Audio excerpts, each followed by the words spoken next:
Good morning. I'm Fiona Mcarthur. I thought I'd do my little chat out here in overlooking the farm. We live in a beautiful place between Sydney and Brisbane, about 30 k's out from the coast, on 200 acres of pretty well swampland, or we're called wetlands now. But half the time it's dry as a bone and the other half it's underwater, and we get lots of wildlife. We have some cattle walking around, but they're not really ours. We just name them and talk to them and feed them kitchen scraps. But yeah, it's a wonderful place to live, and I thought I'd share it with you this morning. So I'm Fiona Mcarthur, and I write outback medical books for Penguin Australia, and I'm very excited to be talking to you today about the Bush Telegraph. So the Bush Telegraph is actually set up between Winton and Windora in outback Queensland. So a small medical centre in my fictional town of Spinifex. And yeah, I'm really excited about bringing this book to you today. I might just read the first little bit just to give you an idea what the blurb says. So, small towns and gossip go together like birds and trees. And it does sometimes. It's been more than 10 years since Maddie left Spinifex. If you've actually read my book, The Baby Doctor, you would have met Maddie in that book. You don't have to read that book. This is a standalone book. But just in case you're one of these people who likes to meet characters in another book, this is Maddie's story. So the small outback town was where she gave birth to her daughter Bridget 11 years ago. Now she's back to prove she's got what it takes to run the medical centre and face the memories of that challenging time in her life. But everything's changed. The old pub is gone. Her new colleagues aren't pleased to see her, and it's drier and hotter than ever.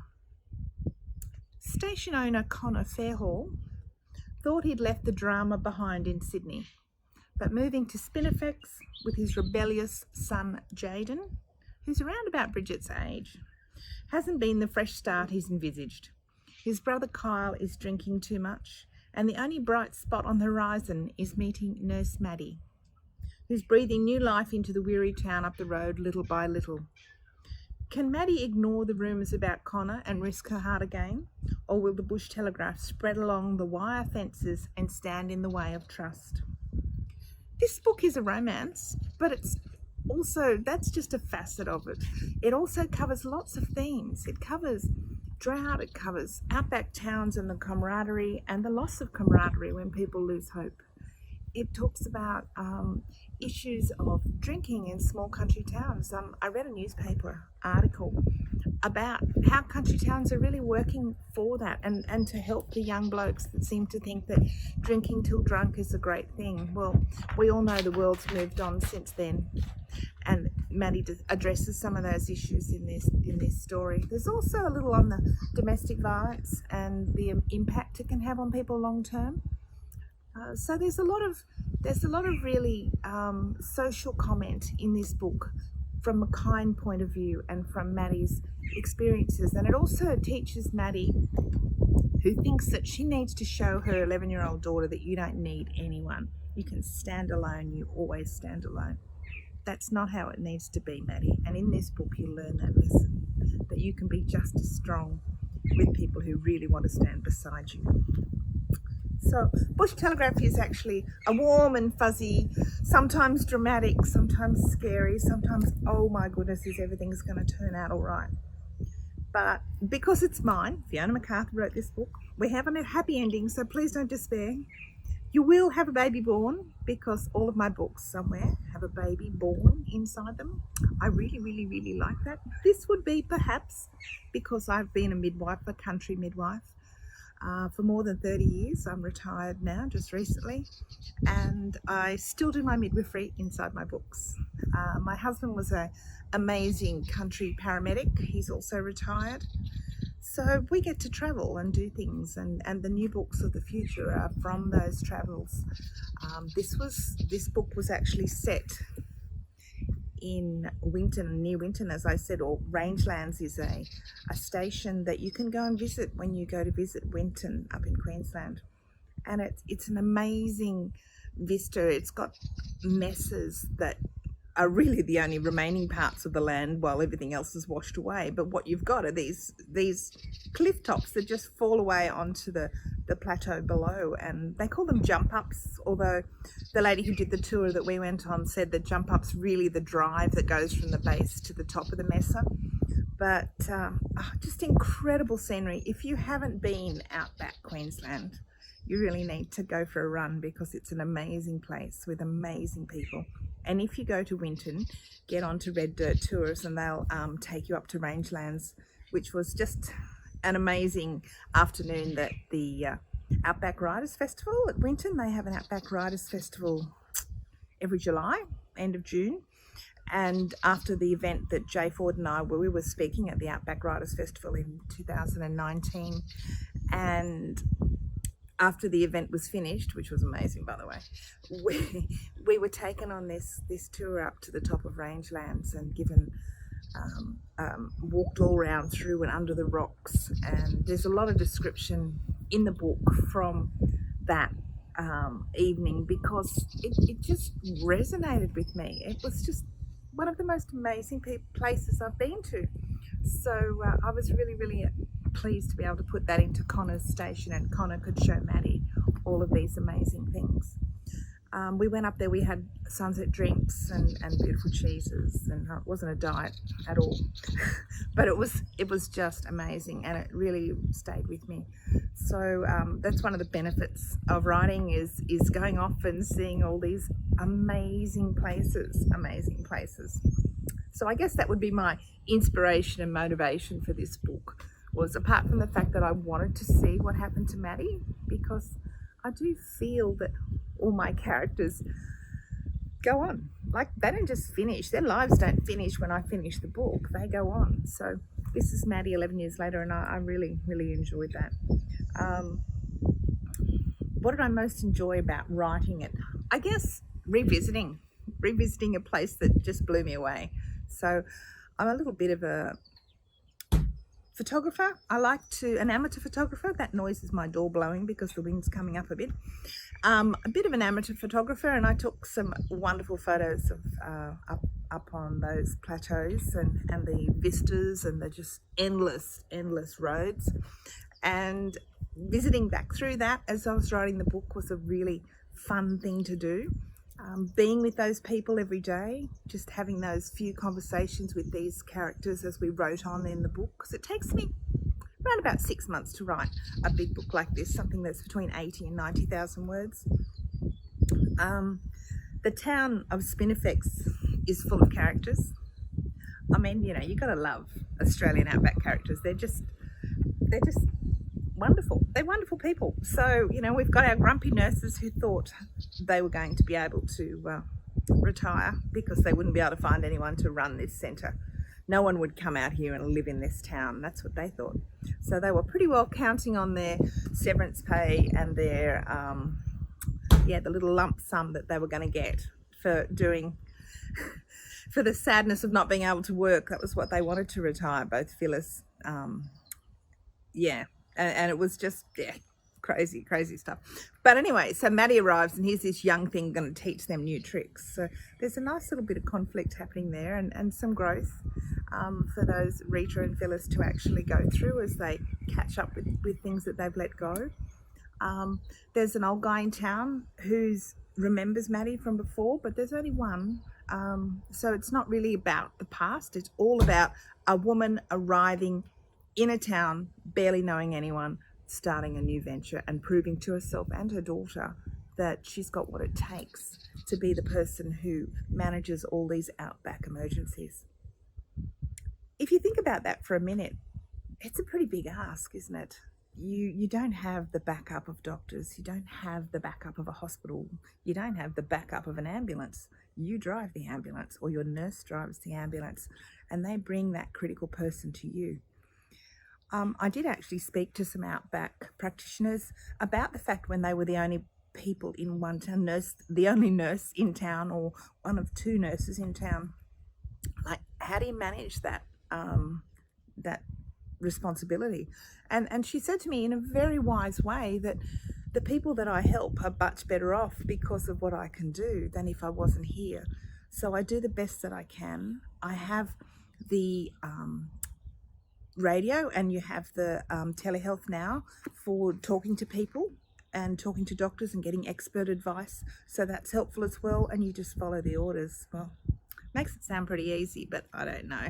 I really, really admire people who manage to help others in remote situations. So I really had a lot of fun writing that. What do we learn from Maddie when she returns to town? Well, I guess I've touched on that with the fact that she's got to learn that you can let people in. She was saved from her situation before, and now she wants to be able to save herself and prove to Bridget that her mother can save herself and that Bridget should stand alone too. So she has to learn to share. She has to learn to trust.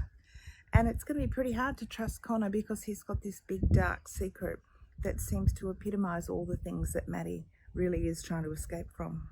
So, yeah. There's a question here that says, tell us about your continuing journey from being a midwife to being an author. Well, I started writing nearly 30 years ago. So, yeah, it's been a long journey. It took me 10 years to actually finish a book. So anybody who's writing their own book out there, don't give in. Maybe it won't take you 10 years to learn that you need to finish that first book before you start the second one, because I had lots of 3-chapter books and I couldn't understand why nobody wanted to buy those 3 chapters, because I'm sure I would have finished them immediately if they'd asked for them. Anyway, it took me 10 years to figure out that finish a book first and then send it away. And when I did that, I sold that first book. So I've been writing ever since, and I've written more than about 45 books since then.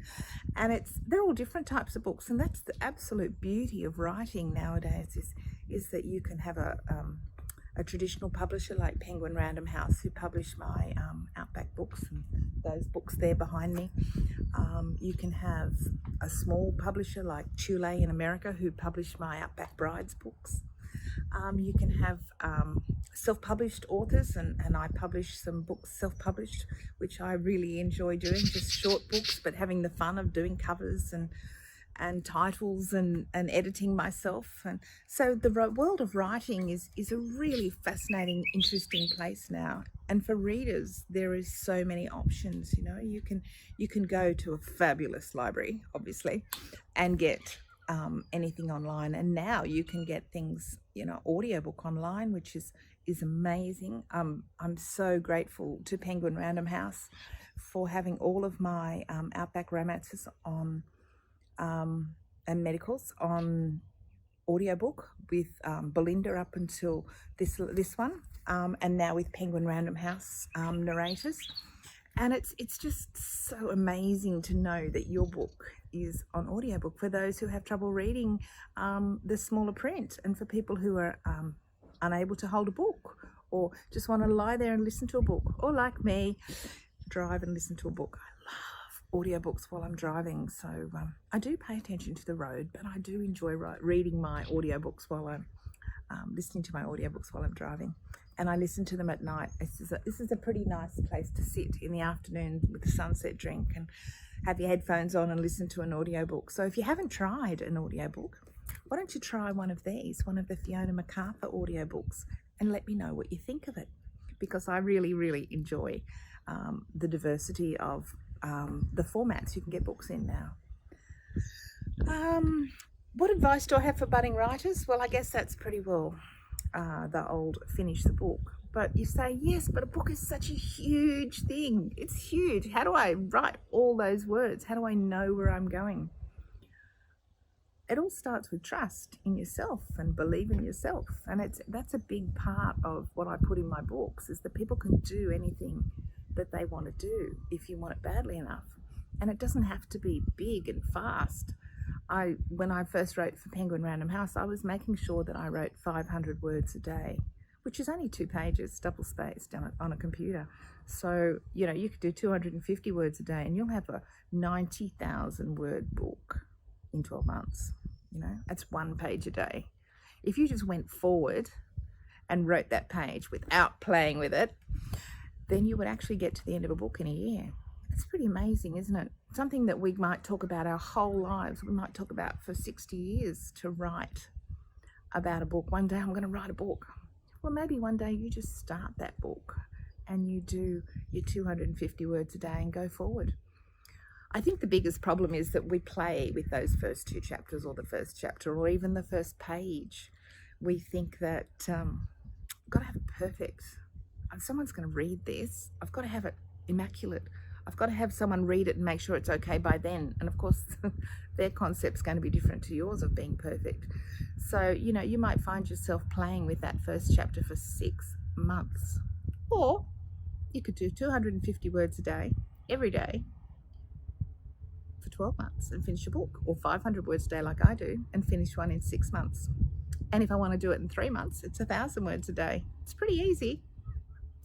I find now that my writing's changed a bit, I tend to use voice recognition a bit. So I'm a pretty terrible hand writer, so I don't handwrite because I wouldn't be able to transcribe it later. I can type. I'm not a great typist. I'm a 2-finger typist. And, you know, I've done more than 40 books typing, and it's okay.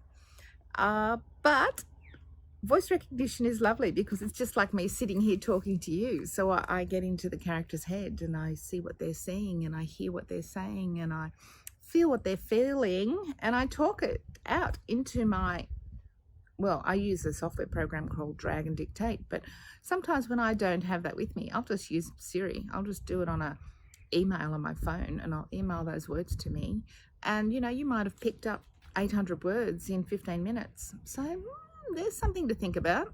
If you haven't got a computer, if you haven't got you think you can't get those words down, you haven't got the time to sit down, maybe you're driving somewhere, you could talk. Maybe you're sitting in a train and you could talk into your headphones. Everybody would think you were just on the phone. Nobody cares. There's lots of ideas to think about. So all I can say is if you're a new writer or a beginning writer or an aspiring writer, write, okay? Get those words down and go forward. Stop playing with it. You can do it. It's really, really good fun. Which other writers inspire me? Oh my goodness, there are so many writers that inspire me. When I first started writing, before I'd written anything except a short story, I went to a conference in Sydney. It was the first Romance Writers of Australia conference because as a young woman with 4 young kids and then later 5 young kids, I had 5 boys in, fast timing, 4 and 4.5 years, and then I had a 7-year gap. So, all boys. Anyway, I went to Sydney. I read about, we were still living up here, and my husband read about this conference in Sydney where people who want to write romance. And I thought, you know, everyone wants to write a Mills and Boon and make their fortune. Well, I didn't make my fortune writing Mills and Boon, although I do write Mills and Boon. I made my world, my friends, my travel, my life with Mills and Boon. It's just changed the whole world. And then as I moved on to Penguin Australia, I changed again. I got to go out back. I got to do all the things that I've always wanted to do with my husband. We could just drive and do research and meet people, and it's just such fun to do writing. So it's a really interesting world. So find yourself some writers like I did. Find some people who inspire you like I did. You'll find that writers are very generous. We share. There's two stories, you know. You could write the same set of events by 2 different people and they'd be totally different stories. So I never worry about sharing advice with people. I never worry about helping people. I never worry about encouraging people to put their stuff out there because there's so many readers who want to read and there's so many writers who want to write and don't. So people who inspire me in Australia is Marion Lennox, who wrote more than 100 books for Harlequin, Leanne Moriarty, who wrote what she wanted to write, and her narrator for her Big Little Lies, Caroline Lee, does the narrating on my writing, and I was just so excited to think that I could share a narrator with Leanne Moriarty. Who else do I really? Some American writers. I went to a conference with a lady called Eloisa James. She writes historical fiction. Speaking of historical fiction, Australia, Anne Gracie, she's an inspiring woman. I've got into, Eloise James got me to try all these different genres. So I was just a straight romance person, like outback rural, Midwife on the Orient Express was a book I wrote. So some sort of, exotic places, wonderful things. But I went to this course with Eloisa James, and she said try all these different genres. So I discovered paranormal romance, which is just totally out there for what I read or listen to. And after I got over the shock of vampires on the ceiling and lots of discussion of blood, I actually really enjoyed the heroines, because you have to be tough if you're going to come up against all these paranormal beings, and that's what I found with paranormal writing. So then I got into Ilona Andrews and the Kate Daniels series, and I got into Janine Frost and the Vampire series, and then I got into at the moment I'm a Faith Hunter fangirl. I'm sorry, I just love Faith Hunter books, and that actually happened through Audible, because they had a free Audible called Junkyard Cats, which was just a random 4-hour listen. And I love the writing. I love the heroine. It was totally off the wall and different. And so I got into Faith Hunter books, which I really, really love. If we take paranormal back to Australia, you can go to Kerry Arthur, who is an absolutely admirable woman who is self-made. She sold her Set in Melbourne paranormal series to a New York Times publisher. And when the climate changed, she became a self-published author and has a brilliant career going. And I just really admire her work ethic, her business sense. She's open to help. When I was putting out my first self-publishing books, she was keen as anything, no problem at all, would help me with anything that I wanted. So, there's a lot of women and male writers. Okay, talk a male writer. When I was a teen, I got into the Modesty Blaze books, which is Peter O'Donnell, and my dad got me into them, and she was a real heroine. See, I like kick bottom heroines, I really do. I think they're amazing. And Modesty Blaze, I actually rebought the books recently because they had their 50-year anniversary from when those books came out, so they reprinted the books, and I actually bought them because I'd worn out the other ones. So Peter O'Donnell and Dick Francis is another male writer that I just love. If you ever want to read a first paragraph of a book, Dick Francis is the one that grabs you, and pulls you straight in. He's a brilliant writer. The early Wilbur Smith books I really enjoyed. The really funny thing about Peter O'Donnell was that I can't actually remember the name now. He writes as a woman, and he writes these long historical type heroines who are just as clever as Modesty Blaze, actually, but in amazing places. And I will try and think of his name. Email me and I'll tell you what the name is of that. And they were just amazing books, and I only discovered those about 3 years ago, and I think Peter O'Donnell's passed now. But there are so many inspiring, amazing authors out there, and all of them are generous. They really, really are. What am I reading at the moment? Well, at the moment, I'm in the middle of a book. So I'm doing the rural store for next year for Penguin.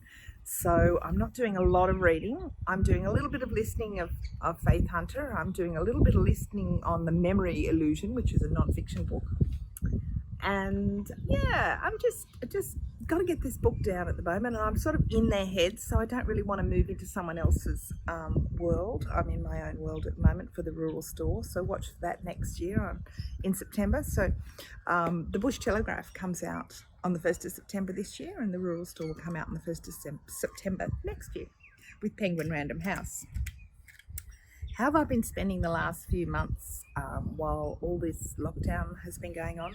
Well, as you can see from here, it's not a hardship. I have been doing a little bit more housework than I normally do. I don't normally do that. I've been doing a little bit more cooking, as most people have.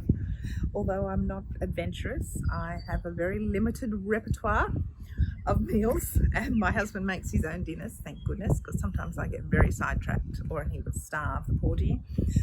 But I've just been sitting in my office and writing and enjoying, and yeah, I've taken up a bit of photography, as I mentioned before. So if you see me on Facebook, you'll see Fiona Mcarthur, author, on Facebook.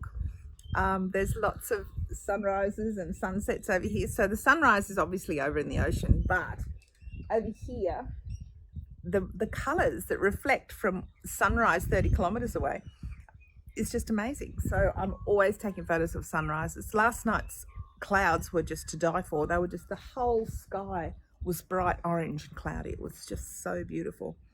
There's a lot of things to be thankful for.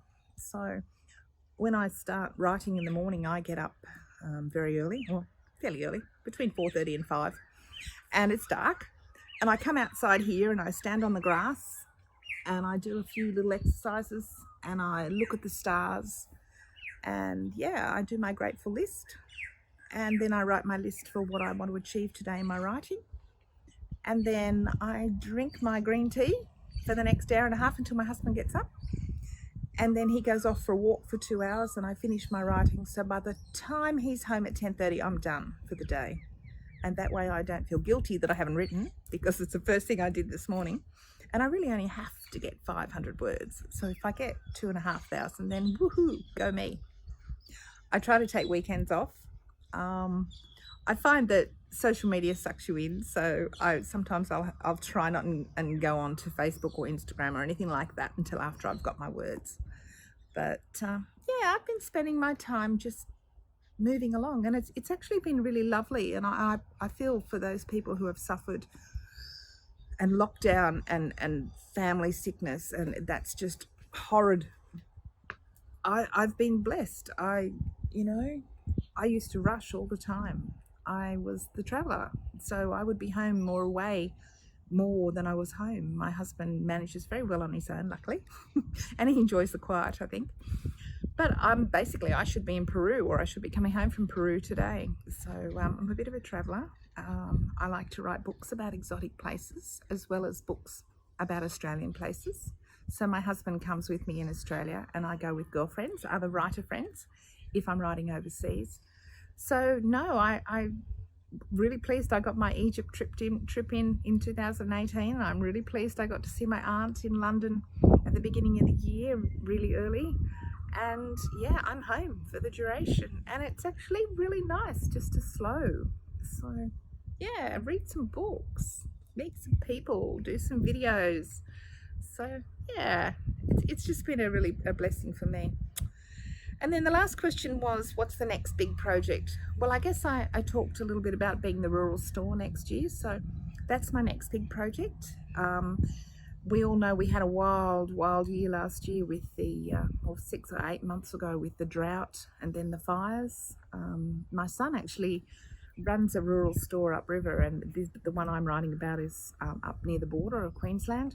But it gives me a little bit of insight into upriver towns and the amazing camaraderie and the issues and the terrifying, relentless ferocity of advancing bushfires after absolutely desiccating people with drought. So how do people pick themselves up from this?